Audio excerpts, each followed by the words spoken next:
Hi guys, welcome back to my video. Today in this video we are going to understand and learn how to find the nth term of an AP. Nth term of an AP. For example, a question asks you to find the salary of an individual of the 50th month. So you have to use this formula to find the salary of nth term or nth month. So you have to use this formula to find a term which is lying on nth position. So this formula will be helpful and will make our work short and simple. So let's understand how to derive this formula first. Now just assume that there is an AP a comma a plus d comma a plus 2d and so on. So here the second term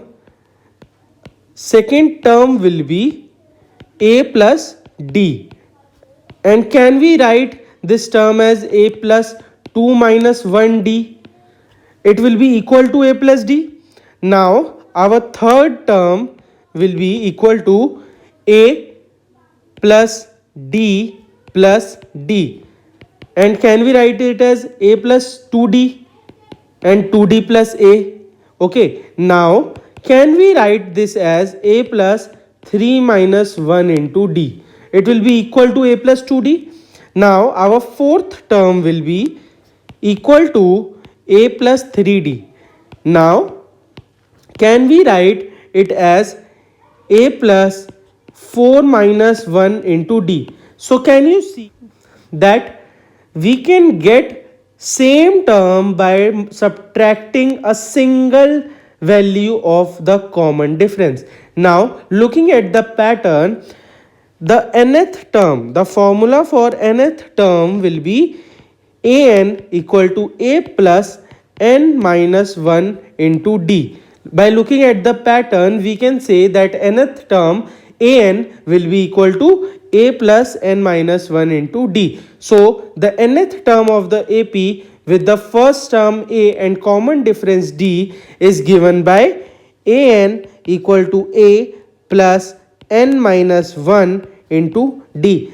This will be the formula to find the nth term of an AP. You have to remember this formula in this chapter. You have to find the nth term in this chapter so many times, and it will make your work short and simple. Let's understand the use of this formula with the help of an example. Let's take a question here. The AP is given to us as 2, 7, 12, and so on. So you can see that 2 will be our first term, 12 will be our third term, and so on. So the question is saying you to find the 10th term.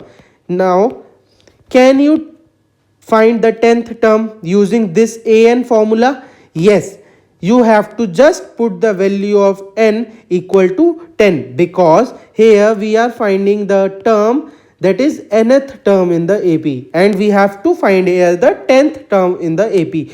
Now our first term a will be 2, common difference will be 7 minus 2 equal to 5. There is no need to compare the common difference by subtracting the values again and again, because the question is simply saying this is an AP, so the common difference will be same at every point.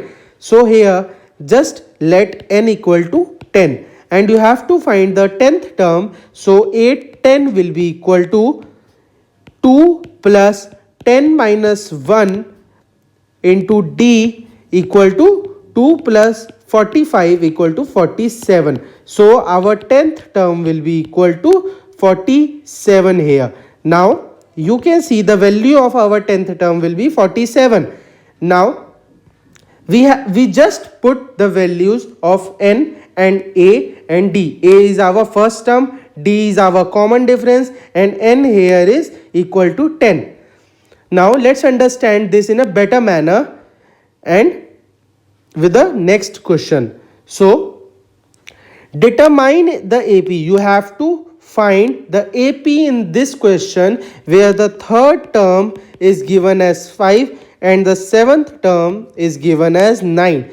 So you have to find the AP in this question. Now, can you see that A3 will be equal to A plus 3 minus 1 into D equal to A plus 2D, and which will be equal to 5.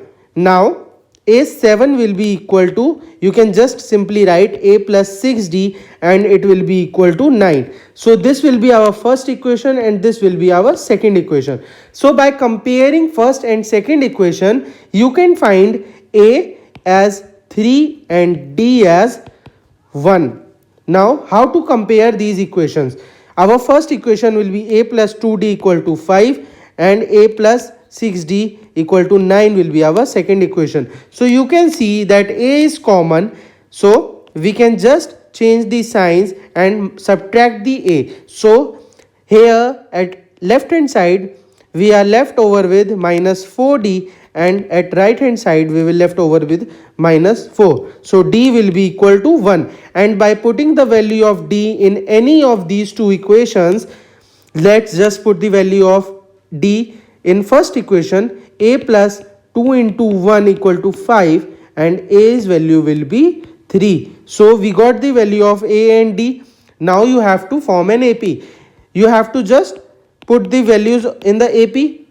Now our first term will be 3, second term will be 4, third term will be 5, fourth term will be 6, and so on. So you have to find the nth terms, and by these formulas you can find any term and you can form an AP2 on your own. So this will be your second part of this video, and if you want to learn that how we reached there, so you can go and check out my last video. I will provide you the link in the description and also in the I button, so you can go and check it out. Now you have to practice all these type of questions at home, and we will continue from here in our next video. So if you have any doubt regarding any topic or any chapter, you can ask me in the comment section. Thank you.